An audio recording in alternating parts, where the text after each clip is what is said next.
ఈరోజు చూసారా వీళ్ళు? చూసారా వీళ్ళు? యేసు కోసం బేడ వదిలేంటే మీరు చూసారా? బైబిల్ చెబుతుంది. ఏ రోజని చెబుతుంది.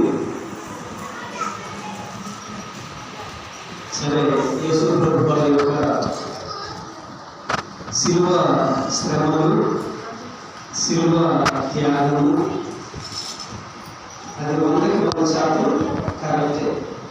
బైబిల్లో యేసు ప్రభు వారు జన్మించడంలో ఎంతగా మనం నమ్ముతున్నామో, యేసు ప్రభు యొక్క శిలువ త్యాగము కానీ, శ్రమల కారణము కానీ, అలాగే ఆయన చనిపోయి తిరిగి లేవడం కూడా 100% వాస్తవమే. దాన్ని ఎవరో కాదనడానికి లేదు, ఎవరో తీసివేయడానికి లేదు. యేసు ప్రభు వారి యొక్క మరణం కానీ, యేసు ప్రభు వారి యొక్క జననం కానీ, యేసు ప్రభు వారి శ్రమలు కానీ మానవాడి యొక్క పాపానికి, శాపానికి, ఈ లోక కట్టుబాట్లకు విడుదల. అర్థమైందని చెప్తున్నామా? యేసు ప్రభు జననం కానీ, శ్రమకాలము కానీ, లేక ఆయన మరణం కానీ, ఆయన పునరుత్థానము కానీ, ఈ లోక కట్టుబాట్లకు ప్రపంచ మానవాళి కూడా ఏ కట్టుబాట్లకు బానిసలైపోయారో, ఏ కట్టుబాట్లకు లోనైపోయి పాత ఆచారాలను కానీ, పారంపర్య ఆచారాలకు ఏవైనా కట్టుబడి ఉన్నారో వాటి విడుదల కోసం యేసు ప్రభువారు ఈ లోకానికి రావడం, యేసు ప్రభువారు ఈ లోకంలో శ్రమలు అనుభవించడం, అలాగే మరణము కూడా. మరి కాబట్టి దేవుని యొక్క పరిశుద్ధ గ్రంథము కానీ, లేక దేవుని యొక్క వాక్యాన్ని కానీ మనం చూస్తున్నట్లయితే దేవుని యొక్క పరిశుద్ధ గ్రంథం నుండి కొన్ని వాక్యాలు మనం చూద్దాం. వాక్యము చదువుకునే ముందు, లేక వాక్యాలు గడపే ముందు చిన్న ప్రార్థన చేసుకున్నా. అందరూ కూడా ప్రార్థన వచ్చి ప్రభువుని స్తుతించండి. నేను కూడా ప్రార్థిస్తూ ప్రభువుని స్తుతిద్దాం. మనందరూ కూడా కలిసి. పరిశుద్ధుడైన మా తండ్రి మహోన్నతుడా, మీ పరిశుద్ధమైన ఘనమైన నామములకు వందనములు, స్తుతులు, స్తోత్రములు చెల్లించుచున్నాము. ప్రభువా, ఈ శ్రమల కాలపు దినంలోని ప్రారంభం రోజు నుంచి ప్రభువా, ఈ రోజు వరకు కూడా మీరు మాకు తోడుగా ఉండి నిత్యము కూడా ప్రభువా మనందరూ సజీవులుగాను, ఆరోగ్యవంతులుగాను ఉంచి మీ సన్నిధానంలో ప్రార్థన చేసుకోవడానికి మీరు ఎంతో మాకు పరిశుభ్రులకు తోడుగా ఉన్నందుకు మీ వందనాలు చెల్లించుకుంటున్నాము. దేవా, ఈ పునరుత్థానపు ఆదివారము, అలాగే ప్రభువా మరి మంటల ఆదివారం కూడా ప్రపంచం అంతా కూడా అనేక మంది ప్రాంతాల్లో ఈ కార్యక్రమాన్ని జరిపిస్తూ ప్రార్థిస్తూ ఉన్నారు తండ్రి. మరి మేము కూడా ప్రభువా మీరు చూపిన కృపను బట్టి ఈ విధముగా ప్రభువా మేము ప్రార్థించుకుంటుండగా, మేము మీ సన్నిధిలో మేము ఆరాధించుకుంటుండగా ప్రభువా తండ్రి, ఆచారాలు కాదు కానీ ప్రభువా మేమందరం కూడా ఆత్మతోనూ సత్యంతోనూ మేము ఆరాధించేవారు సహాయం చేయాలి ప్రభువా. మా ఆరాధన, మా ప్రార్థన మాకు, మా కుటుంబాలతో జీవితానికి ప్రభువా మేలుకరంగా, దీవెనకరంగా సహాయం చేయాలి తండ్రి. అలాగే ప్రభువా ఈ సమయంలో మీ సన్నిధిలో వారి కుటుంబాలను దీవించండి. రాజున్న వారిని బట్టి ప్రార్థిస్తున్నాను. వారి కుటుంబాలను దీవించి ప్రతి కుటుంబంలో కూడా ప్రభా తగినటువంటి ఆశీర్వాదాన్ని, ఆరోగ్యాన్ని, సంతోషాన్ని, సమాధానాన్ని ఇవ్వండి ప్రభా. ఏ ఒక్కరు కూడా ఎలాంటి సమస్యలు, శోధనలు లేకుండా మీరే సహాయం చేయండి. ఈ ప్రార్థనలో తండ్రి మరి వాక్యం ద్వారా మీరు చదువుకుంటుండగా, మాట్లాడుకుంటుండగా మీరు మాతో కూర్చున్న అందరినీ, మా సంఘటనలందరూ ప్రతి ఒక్కరిని దీవించండి. యేసు నామమున వేడుకొనుచున్నాము తండ్రి, ఆమేన్. ప్రభునందు ప్రియమైనటువంటి దేవుని బిడ్డలారా, దేవుని యొక్క పరిశుద్ధ నామము లేక దేవుని యొక్క పరిశుద్ధ గ్రంథము దేవుని బిడ్డలమైన మనకు, మన కుటుంబాలకు, మన సంఘానికి కూడా దీవెనకరంగా మేలుకరంగా ఉండి మనమందరినీ కూడా ఆయన ఇష్టమైన కృపలో ముందుకు నడిపిస్తూ ఉంటున్నది దేవునికి మహిమ కాక. ఆమేన్. హల్లెలూయా. ప్రతిగా హల్లెలూయా. యేసు ప్రభువారు శ్రమల కాలంలో లేక శ్రమల దినములు ప్రారంభించినది మొదలుకొని ఆయన శిలువ మరణానికి, ఆ శిలువకు అప్పగించబోయే వరకు కూడా ఒక యుద్ధ వాతావరణం నడిచింది. ఆ యుద్ధ వాతావరణాన్ని చూస్తే యుద్ధంలోనికి వెళ్ళినటువంటి యుద్ధ సైనికుడు లేక యుద్ధ సైనికుడు ఏ క్షణంలో వారి మీదకి శత్రు సైన్యము దూసుకొచ్చి లేక శత్రు సైన్యము తుపాకుతో కావచ్చు లేక మారణాయుధాలతో కావచ్చు, ఏ విధంగా వారి మీద అటాక్ చేయవచ్చు. కానీ ఏ సమయం ఎలా ఉండిందో కూడా, ఎటు నుంచి ఏ శత్రు సైన్యం వస్తారో కూడా ఎవరికి కూడా తెలియదు. యేసు ప్రభువారు కూడా పిల్లగా తన తండ్రి చిత్త ప్రకారము, తన తండ్రి ఆజ్ఞ ప్రకారము యేసు ప్రభుని కొంతకాలం గడిచిన తర్వాత, కొంతకాలం ఈ మానవ రూపంలో జీవించిన తర్వాత ఆయనను మరణానికి గురి చేయాలి. శిలువ మరణానికి యేసు ప్రభుని గురి చేయాలి. ఆ మరణము అతి భయంకరమైనదిగా ఉండాలి. ఆ యేసు ప్రభు యొక్క మరణము క్రూరంగా ఉన్నా, భయంకరంగా ఉన్నా, వేదనకరంగా ఉన్నా, ఆయన మరణము మన యొక్క పాప విమోచనకు, మన యొక్క ఈ లోక ఆచారాలకు, ఈ లోక కట్టుబాట్లకు విడుదల కలిగించడానికి. ఎవరికి విడుదల? మనకి విడుదల కలిగించడానికి. మనం పరిశుద్ధ గ్రంథంలోనే ఒకసారి ఆది కాండంలోకి రండమా.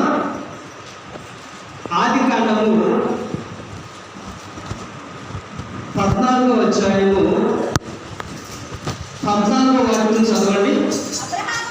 అబ్రహాము తన తమ్ముడు శరపట్టబడినని విని తన ఎంత పుట్టి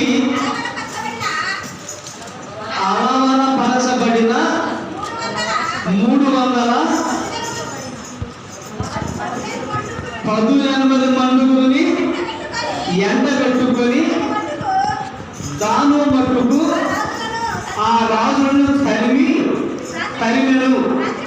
రాత్రి వేళ అతడును అతని దాసులను వారికి ఎదురుగా మనము తీర్చి వారిని కొట్టి దమస్కునకు ఎడమ తట్టున్న ఓహోబు మట్టుకు తరిమి ఆస్తి యావత్తు తిరిగి తెచ్చి తన తమ్ముడైన లోతును, అతని ఆస్తిని, స్త్రీలను, ప్రజలను తిరిగి తీసుకొని వచ్చి. ఇక్కడ చూడండి ప్రియులారా, మనం ఆది కాండంలో మొదట్లోనే చూస్తే అబ్రహాము గారు, లోతు గారు, వారిరువురు కూడా ఒకే ఫ్యామిలీ కదమ్మా.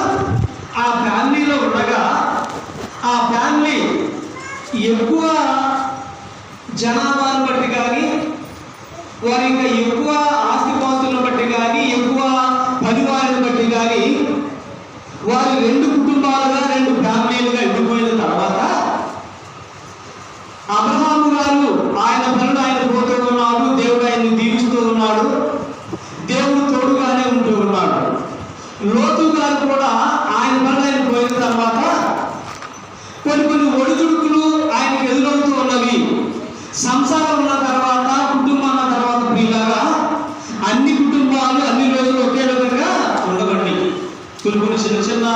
ఇబ్బందులు ఆర్థిక పరంగా కానీ, ఆరోగ్య పరంగా కానీ, లేదా కుటుంబ పరంగా కానీ అలాంటి సమస్యలు కానీ, బాధలు కానీ వస్తూ ఉన్నాయి.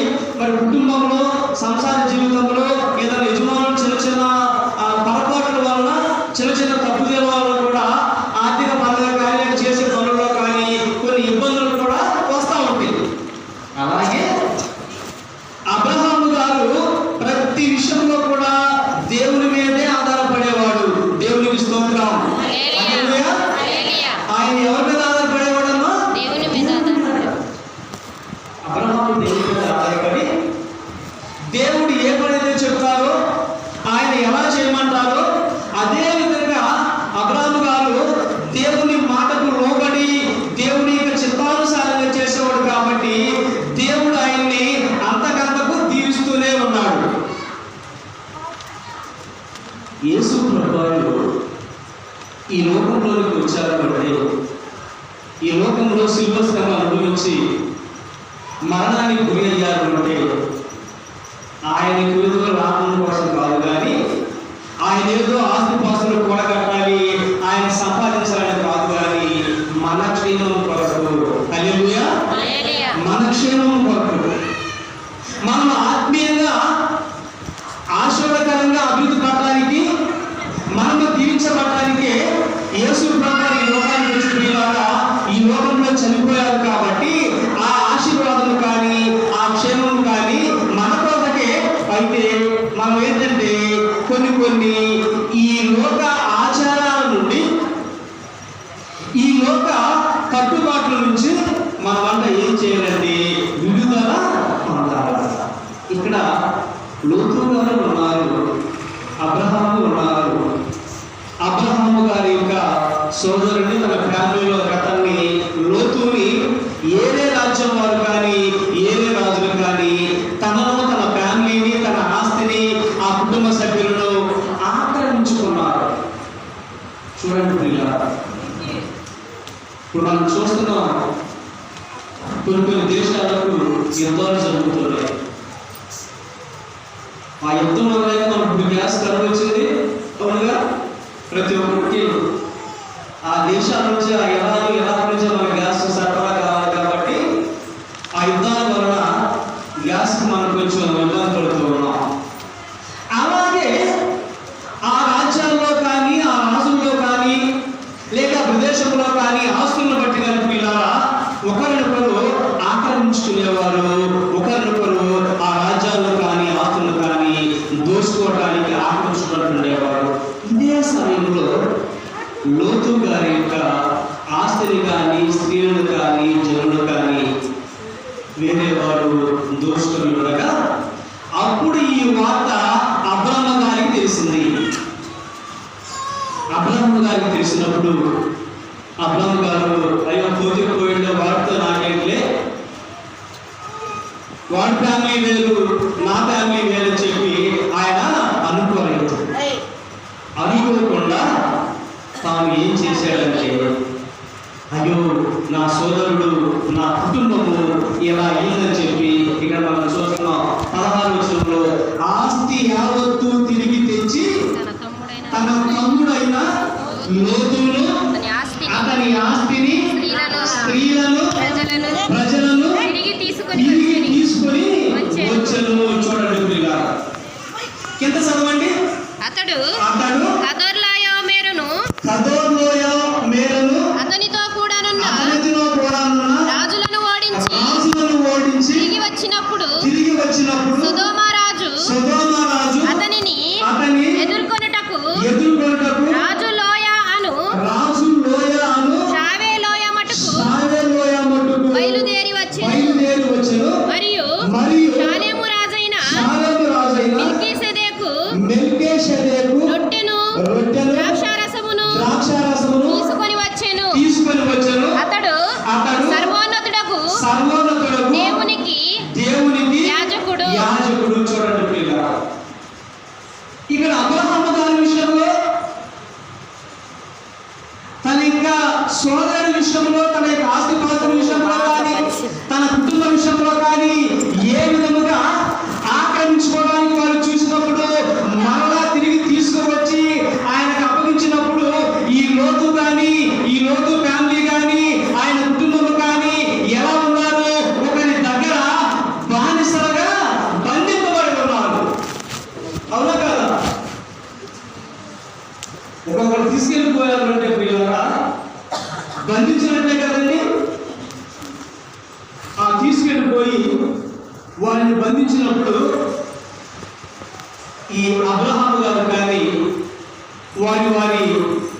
పనివారు కానీ లేక వాని యొక్క మంది అంటే జనము కానీ వారందరూ వెళ్ళి లోతు ఫ్యామిలీని ఆ యొక్క బంధకములో నుండి ఆ యొక్క బందీ గృహంలో నుండి విడిపించారు. ఇక్కడ దేవుడు నన్ను ప్రశ్నిస్తున్నారు, నన్ను మన అందరినీ కూడా. మనం ఈ లోకంలో జీవిస్తూ ఉన్నాము, ఈ లోక వ్యవస్థలో మన ముందు కొనసాగుతూ ఉన్నాము. చక్కగా ప్రార్థనలో కానీ ప్రభు సన్నిధిలో కానీ ముందు కొనసాగుతున్నాము. ఒకవేళ ఎవరైనా, నేను కావచ్చు, మీరు కావచ్చు, మనందరూ కావచ్చు, ఎవరైనా కూడా పిల్లరా దేనికైనా లేక ఈ లోకంలో కానీ ఈ లోక వ్యవస్థలో కానీ మన ఇష్టానుసారమైన వ్యక్తిత్వంలో కానీ మనం దేనికైనా బందీలమైపోయామా, బానిసలమైపోయామా?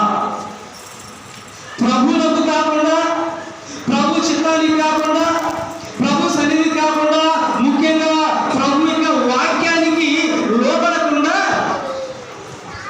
మన ఇష్టానుసారంగా ఉంటూ మనం దేనికైనా బానిసమైపోతే ఆ బానిస బంధకాలలో నుండి ఆ బానిస కట్లు ఇప్పుకొని తెగటింపులు చేసుకుని దేవుని వైపు రావడానికి యేసు ప్రభు వారి ప్రియులారా ఈరోజు లేక ప్రతి సంవత్సరం కూడా మనము ఆయన శిలువ ధ్యానాలలోని, శిలువ శ్రమలలోని ఈ 40 దినాలు ఉపవాస ప్రార్థనలు కానీ లేక ఈ పామ్ సండే కార్యక్రమాలు కానీ ఇలాంటి పనులు మనము చేసుకుంటూ ఉంటాము.